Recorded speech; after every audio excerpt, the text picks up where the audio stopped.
یک روز ما با فلکه به کار رفته بودیم. یک قهدریجانی آمد گفت کار میکنی؟ گفتیم که آری ما کار هستیم. پس چی است؟ ما با فلکه ایستاده ایم برای کار است. ما را بر ماتور سوار کرد، با سرعت خدا میرفت، در راه ماتورش چاس و پاس میکرد. گفتیم این چی است؟ گفت این ساسات است. ما را به باغی برد، ما ایستاده بودیم. گفت چرا ایستاده ای؟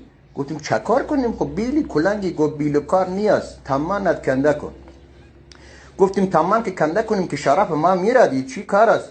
گفت چاقو بدر کرد، گفت قفش کوسکش، تمانت کنده کن. ما از ترس تمان کنده کردیم.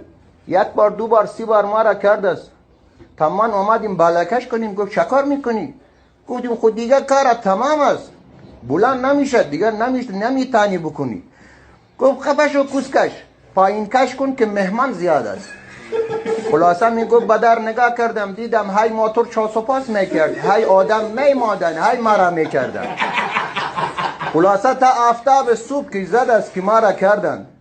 آمدیم به خانه بریم، دیدیم پای ما جفت نمیشد. مستقیم به دکتر رفتیم، گفتیم آی دکتری چی هستی؟ پای ما جفت نمیشد. گفت ای بس پشت است. یک نگاه کرد، گفت ای هر کی بوده است ناشی بوده است، روده های تو بیرون آمده است.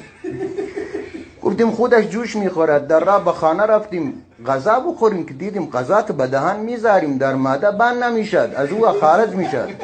این چی است؟ این چی مریضی است؟ چجور ما را کردن؟ بعد بچه آمد گفت بابا یک نگاهی بکنم غذا کجا بند نمیشد. نگاه که کرد گفت بابا از پشت گلویت پیدایت.